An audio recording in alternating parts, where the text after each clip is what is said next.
طبعا كلنا عارفين ان دي ممكن تكون أسوأ نسخة من العالم عاشتها البشرية. لو جينا نفكر هنلاقي ان ده حقيقي حتى من قبل احداث اكتوبر 23. ولكن هل العالم فعلا بهذا السوء، ولا احنا بس اللي فتحنا ابواب جديدة علينا واتفتح لنا من خلالها معلومات ومنظورات مختلفة للعالم ككل وللشيء في حد ذاته؟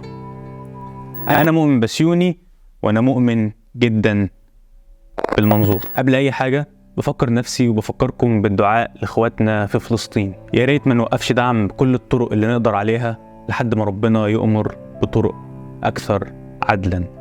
أوكي، أنا عندي كلام عاوز أقوله في النقطة دي، كلام كتير، ولكن الأساس منه واللي بيدور حواليه الموضوع كله هو المنظور. ممكن أنا وإنت نكون بنبص على شيء هو نفس الشيء فعلا، ولكن أنا أشوفه من زاوية وإنت تشوفه بطريقة تانية خالص، وده يخلينا نختلف ونتعارض، ممكن حتى يلهينا ويشتتنا عن الهدف الأساسي اللي احنا موجودين هنا عشانه. وطبعا ده ممكن نطبقه على كل حاجة موجودة حوالينا في البيئة المحيطة بينا، ولكن المرة دي تحديدا هنربطه بالقضية. متنساش تدعمنا بلايك، لأن ده ممكن يفرق فعلا إن احنا نوصل لناس أكتر. أوكي، شوف، يعني الفيديو ده المفروض ما كانش يبقى بالشكل اللي هيحصل ده خالص. كان متصور في الفترة بتاعة الهدنة، وكانت الحياة خلاص ارتاحت وقلنا الحمد لله، بالعكس طالعين منتصرين وعاملين حاجات الحمد لله ان هي اتعملت برضو. ولكن للأسف مش ده اللي تم، يعني لسه لحد دلوقتي الوضع مستمر. لسه مش عارف صراحة اقول ايه. يعني انا لما بصيت على الفيديو انا حاسس ان انا مش عاوز انزل الفيديو اصلا. انا ما عادش قادر اقول حاجه في الموضوع ده. فاحنا شفنا كتير على السوشيال ميديا في اخر فتره، شفنا معادن الناس الحقيقيه، وعرفنا مين معانا ومين منافق. عرفنا احنا قد ايه عموما في العالم ده، وعرفنا حقوقنا، وعرفنا ان مفيش حاجه اسمها انسانيه. بس لازم نفضل نشارك، يعني لازم نفضل نشارك. انا حسيت ان انا قلت كلام في الفيديو ده ممكن يكون مش وقته ان هو يتقال. كنت بتكلم عن منظوراتنا الفكرية، عملت اسقاط على الوضع اللي حصل، وان احنا كتير بننسى الحاجات الاساسية اللي احنا نركز فيها ونروح نركز في حاجات تانية، وان احنا بنمسك في ناس زي صلاح وباسم يوسف وامثلة كتير تانية، ونقعد بقى ايه نقول المفروض كانوا يقولوا ايه وما يقولوش ايه، وبننسى الشيء الاساسي اللي احنا المفروض نكمل فيه. ده كان موضوع الفيديو، ده كان الحوار الفيديو بيدور حواليه يعني. ولكن لما جيت ابص له دلوقتي بعد الاحداث اللي بتحصل تاني، انا حاسس ان انا مش عاوز اقول الكلام ده. وعرفنا برضو ان كل حاجة حوالينا بتطلع من تصرفات فردية، ولكن بتؤدي في النهاية الى التأثير على المجموعة باكملها. المهم ما نبطلش كلام، بس المهم ان احنا ما نسيبش الموضوع كده، ما نسمح لهمش ان هم يتمادوا اكتر من كده. لازم نشارك كل حاجة بنشوفها، لازم نعرف، يعني لازم نعرفهم ان احنا مش هنزهق، يعني احنا لازم نفسنا يكون طويل.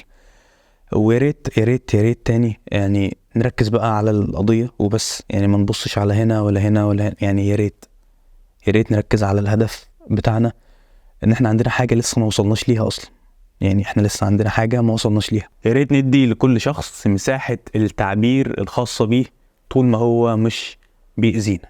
انت حر ما لم تضر. ليه ما ناخدش ده بمنظور انه بيزود الوعي عن القضية؟ فياريت نسيب كل شخص يعبر بطريقته، الطريقة بتاعته اللي تريحه. المهم انه في صالحنا، المهم انه في صفنا، ونساند بعض ونكمل مع بعض للهدف الاساسي بتاعنا، اللي بالمناسبة لسه ما انتهاش، ما تنساش ده.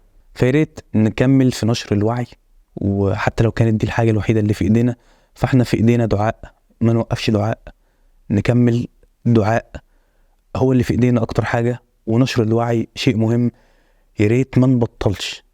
بس غير كده الحقيقة انا مش حاسس ان انا عاوز اقول كلام تاني. كل واحد حر يعمل اللي هو عاوزه. احنا كبار كفاية ان احنا نحدد احنا فين وبنعمل ايه. يعني يا صاحبي لو سمحت ركز على الهدف، ما تمسكش في ناس تانية وتسيب الهدف الاساسي. ما تقعدش تقول فلان قال ايه وفلان ما قالش ايه. خلاص يعني اعتقد ان الموضوع عدى عليه شهرين واحنا تعبنا، يعني احنا تعبنا. اللي انت شايفه مكمل معاك كمل معاه، والمهم انت تكمل حتى لو هتكمل لوحدك. زي ما عمر الرمال كان نزل على انستجرام بيقول ان هو هيكمل كلام حتى لو هو الوحيد اللي بيتكلم، وان هو يكمل مقاطعة حتى لو هو الوحيد اللي مقاطع. فانا ماشي بنفس المبدأ، ويا ريت نمشي كلنا بنفس المبدأ وبس. اتمنى منظورنا يتغير، واتمنى برضو يعني تناقشوني في الحاجات دي، يعني ناقشني في الموضوع ده، اقنعني بوجهة نظرك بشكل زي ما انا بتكلم معاك دلوقتي كده. يعني انا قاعد اتكلم معاك، انت تتكلم معايا، مش لازم تهاجمني. اللي هو مش معنى ان انا بعمل حاجة ضدك او يعني ضد مفاهيمك ومبادئك تهاجمني وتعتبرني اصلا ضدك. يعني انا مش ضدك، انا في صفك اصلا. انا بحاول اعمل حاجة من وجهة نظري ان هي هتساعد القضية بتاعتنا اللي احنا بننساها بالحاجات اللي احنا بنعملها الجانبية دي. فاهم حاجة؟ يعني الحاجات اللي زي دي ممكن تساهم في نشر الوعي، فاوكي ناخدها في طريقنا. تعالى انت في صفنا، هنساهم في نشر الوعي، هنوثق حاجات اكتر، على الاقل التوثيق زي ما قلت، ومش هننسى. وده المهم، لازم نفسنا يكون طويل، ولازم ننشر الوعي اكتر واكتر. فبلاش نقلب على بعض يا صاحبي. كمل. انا الحقيقة انا كنت الفيديو ده انا صورته وقررت ان انا مش هنزله ومش هطلعه للنور خالص، لان حسيت ان انا خدت برضو فكرة ان احنا بنتكلم عن حاجات جانبية ونسينا الاساسي اللي احنا المفروض ما نوقفش كلام عنه. فقررت ان انا ما انزلوش.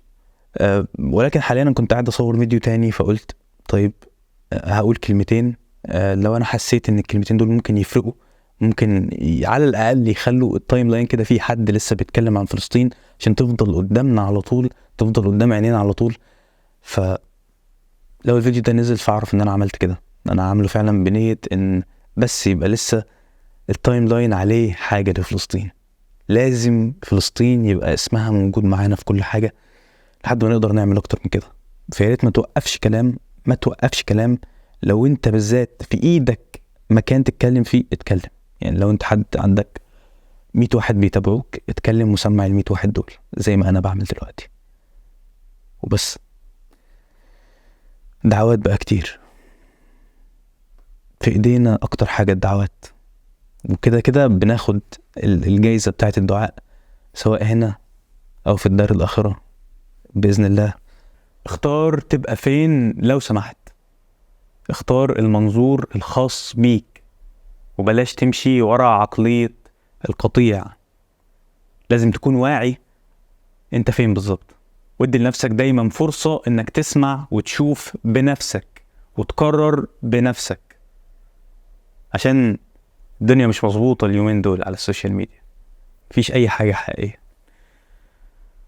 وكمل في المقاطعة تصرف فردي تماما، ولكن هيعمل تأثير كبير على المجموعة. أنا الحقيقة مرتاح إن أنا شايف المقاطعة موجودة في كل مكان، في قرى ومدن مصر، في جميع المحافظات، وهي حرفيا بقت مشكلة شخصية. أنا كمؤمن بقى عندي مشكلة شخصية وكبيرة مع الشركة، فمقاطعة وبس.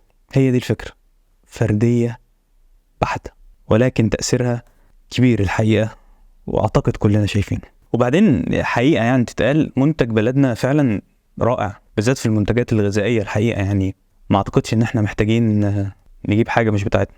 واخيرا حابب اقول ان في جزء ايجابي من كل اللي بيحصل ده، حتى لو كان العالم في اسوأ نسخة منه، ففي جزء ايجابي ممكن نبان فيه منتصرين.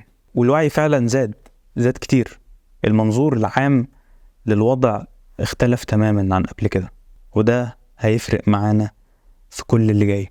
فركز على دورك يا صديقي، ركز على دورك وخلينا نكمل، عشان نفسنا لازم يكون طويل. ما توقفش دعاء، واعمل كل حاجة انت تقدر تعملها. شوف ايه اللي في ايدك واعمله، ما تحسش بالعجز، وما تبطلش دعاء، ما توقفش دعاء.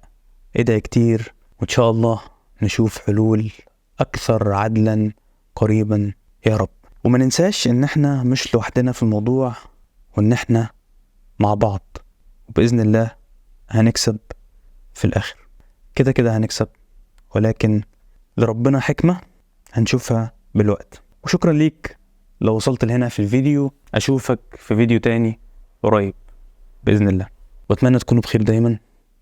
ولو في بواقي الفيديو هتظهر، يعني أنا قلت كلمتين حلوين كده في الفيديو كنت حاسسهم يعني وقتها، حاسس ان دول ممكن يظهروا، فلو لقيتهم في الفيديو تمام كملهم، ولو ما لقيتهمش فسلام.